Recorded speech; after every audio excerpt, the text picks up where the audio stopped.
Welcome everyone, another video here from the Tokyo Real Estate Man. And today we are I'm going to look at some stuff in Otsu. I had a customer a few months ago named Dustin who bought a place here in Otsu, which is really, it's a really interesting town. It's right to the, I guess you could say, the east of Kyoto. So I really like its like position in relation to Kyoto. There's a lot of things. I love this train, by the way, and I'm just ever since we bought the house for Dustin, I just been watching this market. It just really interests me in a lot of ways, and there's a lot of stuff to talk about here in this video today. But here's some pictures here of Otsu, which is a lake town. So it's right against the lake here. As you can see, these people are right against the lake here, which is Lake Biwa or Biwako Nihongo de, and you see right there is has this sort of interesting lake culture thing, and you can see there's a canal here and everything like this. So it just interests me now that I've been looking at this market, and it's a really healthy looking market.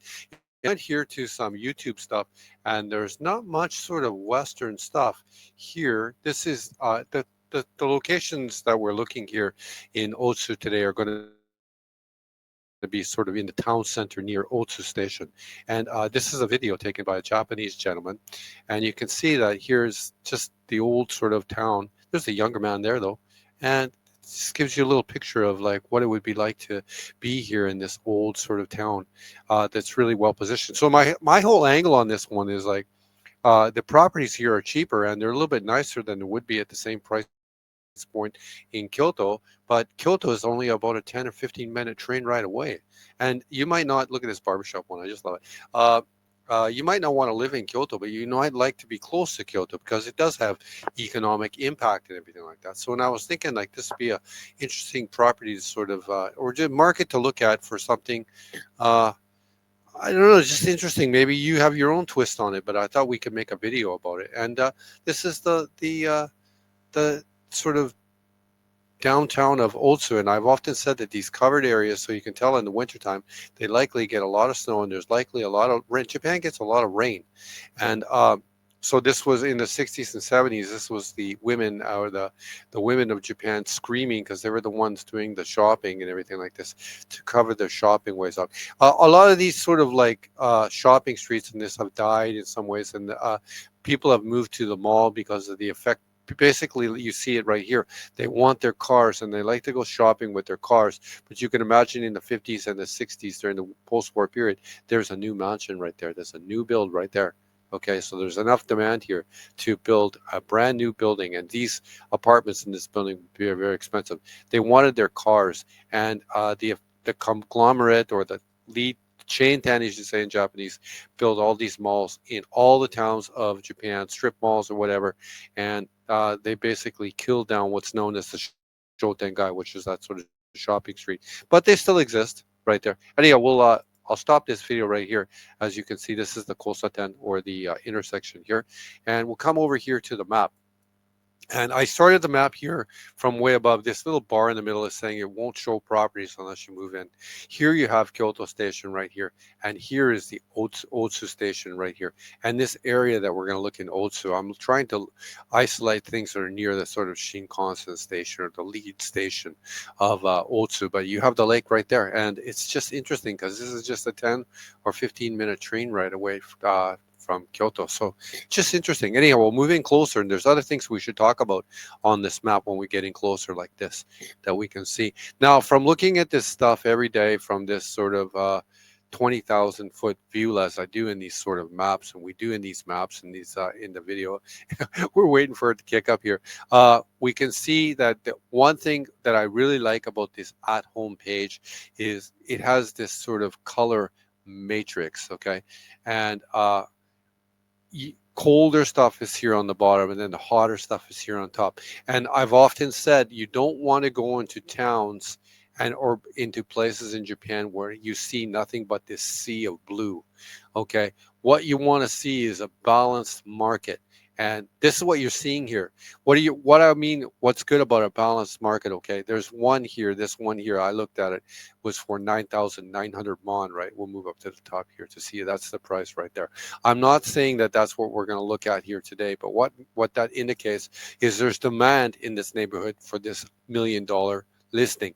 Okay, in terms of this mid marketplaces right here, this like light green listing, we know that's going to be sort of the mid range. So we're going to guess that this is 500,000 Canadian dollars or gold stand mon or 5,000 Japanese mon. If this ever kicks up my internet, I got it connected here to the Ethernet cable, but it's for some reason it's slow. I don't know why. Anyhow, it finally came up here, and I was right. Yeah, 5,180 man. So we are man. Okay. I keep saying in English, man, 5,180 man, but actually you'd say man. So yeah, but we see right there that this is a really, this is the kind of market that you want to get involved in. And that's why I've been studying this Otsu market. And so when you get something that's here on the bottom, you know that there's sort of like this internal demand. However, perhaps I would say that when you're going into these blue dots, when you're getting into the very bottom blue dots, that actually might be illiquid as well because it's just too far down market. Anyhow, I did a video a couple of months ago on this, and this is the one house that we'll look at again. And this one here is right here. It's right by the lake, and we'll look at the location briefly. But I did a video about this, I think 2 or 3 months ago, and it's getting some sort of, like for this channel, when we get a video that gets about 100 views, that's quite a lot of play. And this one's got quite a lot of play. People have looked at it, and but it still hasn't sold. Okay, so it's been on the market since I looked at it 2 or 3 months ago. It hasn't moved. Okay. However, there's no real pressure on likely from the owners of this house. It's all paid off. There's no financial pressure on it. There might be 40,000 yen in taxes due every year on it, and it looks to be in good shape. Okay, it looks to me to be in good shape, and I know that this one is zoned commercial. However, it doesn't have parking, so that's probably the reason why it's not being picked up, because people want their parking. But maybe it doesn't matter to you. Maybe you're coming from the outside and you're not an established Japanese person and you can't have a car because it's an expense that you can't have. So maybe this is better for you. I understand all the sort of, well, not all, but I try to get into the mindset of what people are thinking, and I can see why this might be attractive to someone. It's basically a really well placed house that's cheaper, that's going to run cheaper than an apartment. The minus of it is old wooden house. If there was an earthquake or a really big earthquake, it's just going to fall to the ground. Or it might not fall to the ground, but there is just the risk of that. Whereas if you're in a concrete apartment building with modern design, you're like here, this building here, it's not going to go down. It's not going to go down. The concrete, I think concrete and steel is stronger than earthquakes. So that's just my opinion. I've been through a lot of big earthquakes. Okay, we'll go down here. We'll look at the information here in the listing. We see that it's 2 minutes away from, it looks to be Mitsitera Eki, 2 minutes away from this, and 18 minutes away from Otsu Station. Again, the price is really bottom end of the market. What is that going to be? 50, 60,000 US dollars. What else do you want? Okay, I guess here there is sewage. I'm assuming it doesn't say there's water going in. We would have to assume that there's a sewer, that there is water going in, and there is Toshi gas, which is the gas, and there's going to be electrical as well. It's actually, the address is really neat. Okay, which is Otsushi Hama, which is, it says like Hama Otsu, which is like Otsu Beach Sanchome. So yeah, pretty good address in that it says the actual name of Otsu is actually in the address. So this is getting into the really ancient town of Otsu. Okay, 65 meters of land, 51 meters of internal building space, wooden house built in 1927. Okay, show you can, meaning you have ownership of the land, and of course it's vacant. You can take it over at any time. We'll look here at the location. Interesting things to look at the location. We see that it's a proximity. I try to take something that was really close to the lake, and then you see here it's really close to this Biwako, this station right here. So its location is really good. I thought that was attractive that way, and we could look at it for that reason. Okay, this house is a captured house. Now keep in mind, the more valuable real estate in Japan is going to be the ones like these ones right here that are exposed to the road. Japanese houses generally don't have yards. Okay, if this was a United States or Canada, for example, you might have a house here and a house here and a big yard. All the yard space, see, there's these little sort of walkways through there. Uh, that that you'd have to access to get to the house. So that means like when you get a house like this, you have to take really good care of it. But it's lasted. This house has lasted 100 years. There's no reason if you took care of it or rebuilt some systems inside. We don't have no internal pictures of the building, but the exterior looked very good to me. So if we take the Google Maps golden guy and we stick him here on this road down here, there's no way that we're going to get a really good shot of it. We can go to this side of the road here. Let's see what's over here on sort of the beach side if we drop it right there. And yeah, you can see you have apartment building here, and you have what's known as a Ritai Chushajo. So these people here live in a mansion, but they want a car. So yeah, that kind of speaks about how this house in some ways could be considered a little bit too far down market.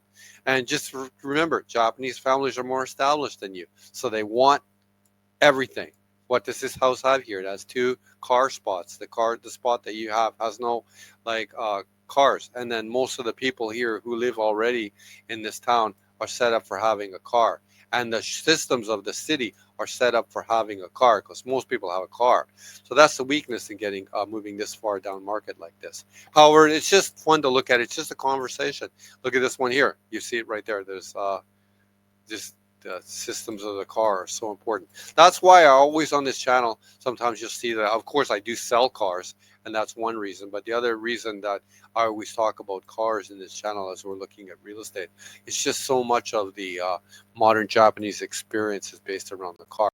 Anyhow, that gives you an idea of, we could move back here, maybe to the satellite picture would be a little bit more useful for this video right here, in that it just would be more useful. We see the position of it right here. We can move down here. You know that the lake is down here. You see that there's hotels right there, a little marina harbor. And then it goes over here. There's more marina stuff. Like there's whole like sort of boat culture life. There's a little park here by the lake and stuff like that. You can see that there's a ferry and some tourism here. This looks to be like it's going to be some sort of community center or convention center that they probably built in the 1980s or 90s to try to attract the sort of convention business. But you know, for as much as I kick it down, look, this parking lot here is full. So what is this? What is this going to be? Is that a mall? Is that a hotel? Maybe it's a hotel. This might be the Prince Hotel right there. So it's still a destination spot. And what am I trying to do is get people into places in Japan that have economic impact. I always see all this stuff on social media talking about how the people that buy the cheap houses in the middle of nowhere are smarter than the rest of us who are trend following and buying in healthy markets. Why are they smarter? Like, they're smart in a way if you only have $5,000 to buy, okay? It's only because your situation is so bleak.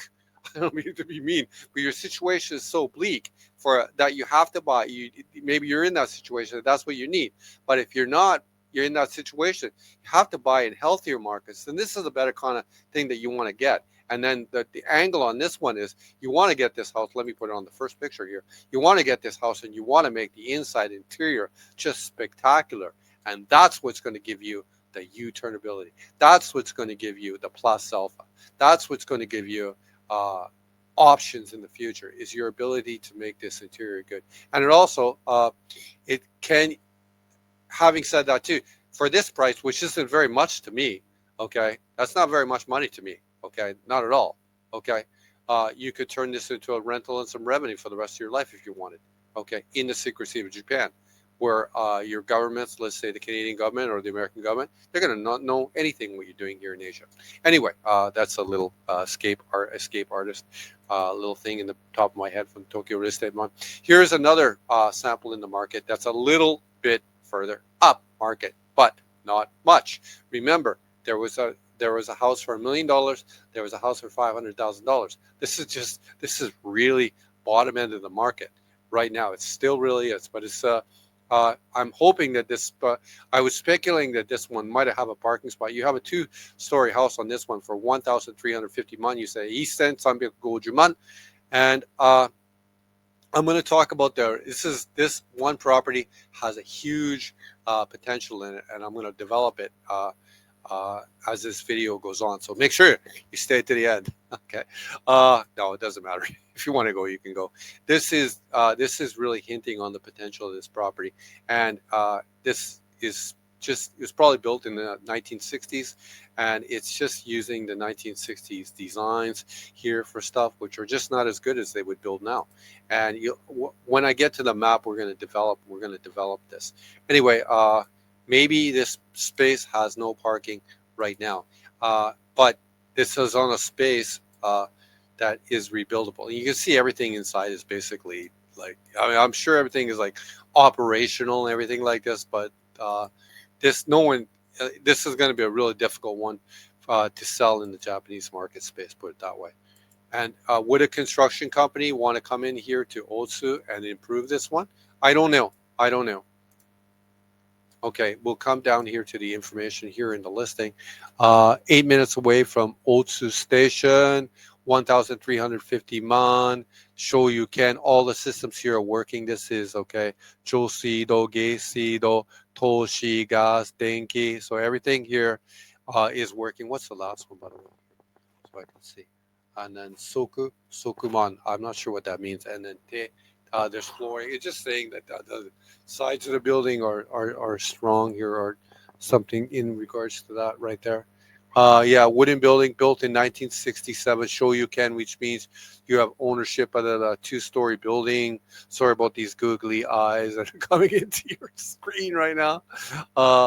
Vacant house built in, I guess, yeah, 1967. Came on the market here on the 26th of November. Still not moving.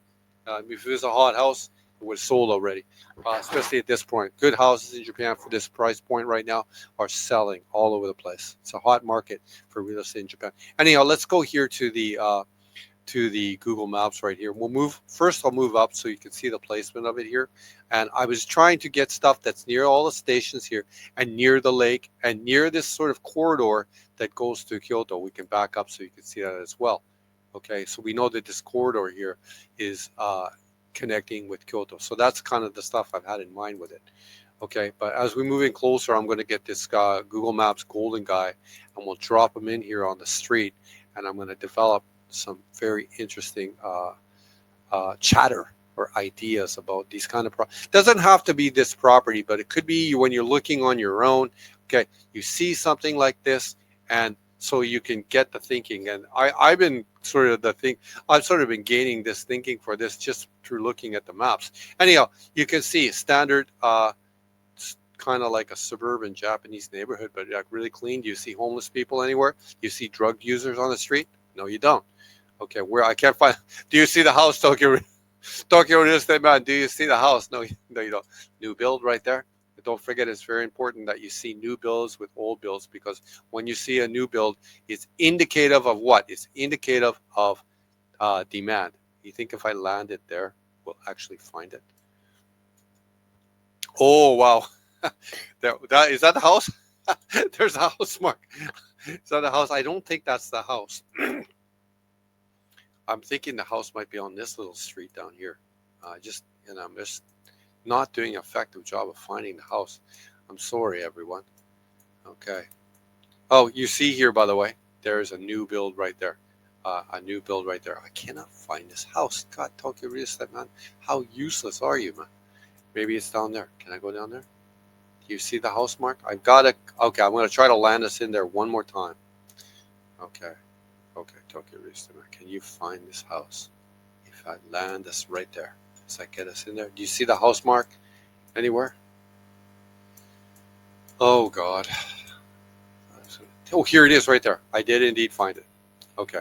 So, is that it there? Is that it there? Or is it there behind it? Oh God. Oh, there it is. I found it. Tokyo Real Estate Man. Okay, you found it. Okay. So this is the house right here. I did find it, and you can see it says Uri, Uri buken. Okay, buken, this is the kanji right there, buken, for property right there. Uri means hombai. It also means like sell, for sale. Okay, and you can see this house is just basically terrible. However, uh, the gem of this thing here is that if you were to take this, even if you were to take this structure and rebuild it from the inside, uh, what you would have to do to get or take it down and, for example, put it in a Panasonic house, what you need to do. So if you see a property like this anywhere in Japan that has perhaps no parking, I don't think this listing has parking, okay? However, what I would do is I would excavate this whole space right here. I would excavate this whole space right there, because what you want to do is you want to turn the one right across the street from it, right there. You basically want to turn that house into this house, okay? And this house actually has everything that you would need in terms of this sort of useless yard space, this like 1967 design space right there. Is those people were still shopping. This connects to the first part of the video. They were shopping on that first shopping street in the 1960s and the 1950s to the 1960s. So the consciousness of the people were the mothers, or the like, well, we have to go to the shopping street anyway. So they're shopping on their bicycle, right? However, in the interim, in the preceding 50 years, the shopping system changes, and the shopping system becomes based around these sort of small cars like this. And that's why the houses now with the parking are considered the ones that have value, because they connect. That's why I keep bringing the car into all these videos. They connect with the modern systems of Japan, which are based not around full-size cars, but for families like this, based around K cars. Anyhow, let's see. There's a full-size car right here, okay? People who have full-size cars basically have more money for gasoline, which is called in Japanese nenpidai. Nenpi is like your fuel. So families that are more economically challenged, as we come down the street, we can see, what do we see? We don't see too many K cars. That means it's a really good neighborhood. That's what that chart is indicating to us as well. Is that as far as we can go here on this neighborhood? I guess that's the threshold of where Google Maps went. By the way, that's parking at the end of the street right there. Like that's parking for like extra vehicles, probably like a parking business of some sort. And you see that looks like an Alfred, for example, a Toyota Alfred right there. But I actually didn't see too many K cars here in this neighborhood. Is that a K car? It's a mini car. That might be like a Honda Fit or something like that. What do we have here for a car? Is that like a... We have a station wagon right there. So even here, people have their full-size cars. Okay, I don't even see any K cars in this neighborhood. So it's a really good neighborhood. There's one sort of smaller car, and that a Peugeot maybe? So which is considered a geisha. Anyway, this ends up as a really interesting video in some ways, because I got to talk about a little bit about the consciousness of the car, which is why I always talk about the importance of on this. You see that I did a short video here about the Hiace that I released it on the channel. If you have a chance, watch that video about the Hiace, and always understanding how Japanese families use the cars is so important in understanding the real estate markets everywhere in Japan right now, because generally the stuff that's really cheap in great areas does not connect well with that system, and that's why the values of those properties are less. That's why that one value, there's a K car right there, by the way, you see it by the yellow plate right there. That's why the values are less than for example these ones here. These are the same kind of houses. You see, look at that house. This house here in some ways made the transition. This is built in the probably early 1980s, right?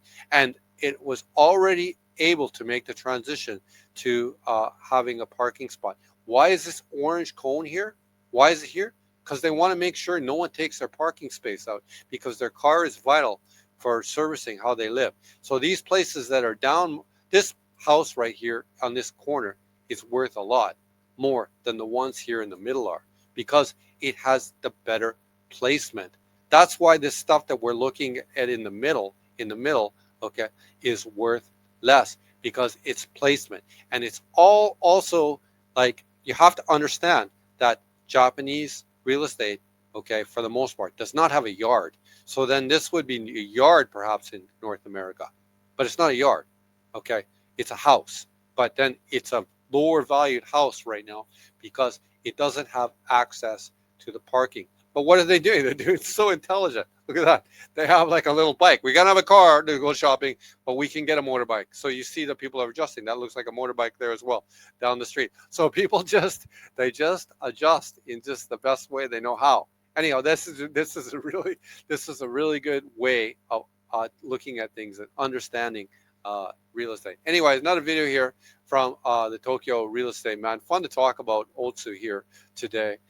And don't forget, again, when you come here to at home and you're looking to do your searches, this is what you want to see in terms of like a market matrix. Okay. And remember that these blue dots aren't necessarily the best ones. In some ways, they're too cheap. Anyway, another video here. We can end here. We can end. Let's go back to this video here, and we could end on maybe this little video and look at things for about, look, full-size car here turning right there. Full-size car here. Like even here, like most of the stuff, I don't even see that many K cars here. There, where you see a K, there's a K like truck right there, a little Toyota right there, I think, and then that's a Mazda right there. So you can see there's a new build right here to the right, So, and then you can see right here is like looks to be like a parking business already. So, little look at a video here in Otsu. Look at the market here, and also very fun to. I did the first take of this video yesterday, and I screwed it up, and I think it was good that I screwed it up because I think I was able to think about the stuff that I said there in the first video, and then here today, I think my commentary was much more fluid and much better in terms of the just the whole situation here in Otsu. Anyhow, if you're interested in a property from Japan, you can always come here to my Instagram, Tokyo Real Estate Man website right there. Okay, you can DM me there. I've been getting a lot of DMs. People have been contacting me lately. I'm really happy about that. I do have my website here, the Tokyo Real Estate Man website. Contact information. There's that contact box here. But people have been just giving me emails here to my email on the very top here. Anyway, really happy to make another video here. Enjoyable. You'll see a lot of the short videos right now I make in Tokyo. Right now I'm on very enjoyable too. I'm happy to be in Tokyo. I will be here for a couple of months right now, and I'll be back to Vancouver in a couple of months later. Anyway, thank you for watching the channel. いつもこのチャンネル見ての皆様ありがとうございます。こんな動画でもうここでもう終わりです。ありがとうございます。失礼します。